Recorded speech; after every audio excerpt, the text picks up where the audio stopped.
ಚಲನಚಿತ್ರ ಕ್ಷೇತ್ರದಲ್ಲಿ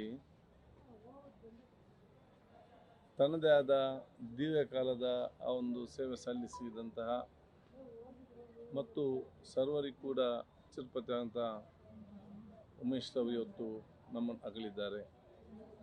ಅವರ ಆ ದೀರ್ಘಕಾಲ ಜೀವನದ ಸಂದರ್ಭದಲ್ಲಿ ಇವತ್ತು ತನ್ನದೇ ಆದ ಕಠಿಣವಾದ ಶ್ರಮ, ಪ್ರಾಮಾಣಿಕತೆ ಮತ್ತು ಬದ್ಧತೆ, ತನ್ನ ವೃತ್ತಿಯಲ್ಲಿ ಆ ನಿಯತ್ತಿನ ವಿಶೇಷವಾದ ತನ್ನ ವ್ಯಕ್ತಿತ್ವದ ಮೂಲಕ ಹಲವಾರು ಇವತ್ತು ಸಿನಿಮಾದಲ್ಲಿ ಇವತ್ತು ನಟಿಸಿ ಸರ್ವರನ್ನು ಕೂಡ ಇವತ್ತು ನಗಿಸುವಂಥದ್ದು ಮತ್ತು ಅವರ ಪಾತ್ರದಲ್ಲಿ ಒಂದು ವಿಶೇಷವಾದ ಒಂದು ಕಲೆಯನ್ನು ಇವತ್ತು ತುಂಬಿಸಿ ಆ ನೋಡುಗರಿಗೆ ಅವರದೇ ಆದ ಕಾಲದಲ್ಲಿ ಒಂದು ಉತ್ತಮವಾದ ಒಂದು ಅಭಿನಯವನ್ನು ಕೊಟ್ಟಿರ್ತಾರೆ.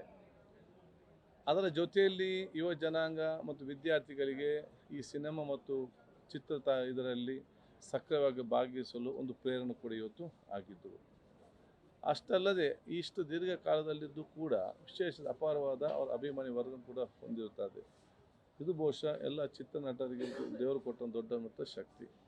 ಅಂತಹ ಒಂದು ಮೇರ ವ್ಯಕ್ತಿತ್ವದ ನಮ್ಮ ಸಮಾಜದಿರುವಂಥ ದೊಡ್ಡ ಒಂದು ಮಹಾನ್ ಭಾವರು ಇವತ್ತು ನಮ್ಮನ್ನು ಅಗಲಿ ಹಿಡಿದು ನಮಗೆ ಅತ್ಯಂತ ನೋವಿನ ವಿಚಾರ ಇವತ್ತು ಆಗಿದೆ.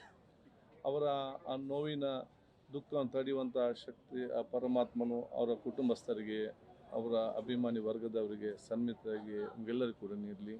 ಅವರ ಆತ್ಮ ಕೂಡ ಇವತ್ತು ಶಾಂತಿ ಸಿಗಲಿ ಅಂತ ನಾನು ಹೇಳಲಿಕ್ಕೆ ಬಯಸ್ತೇನೆ.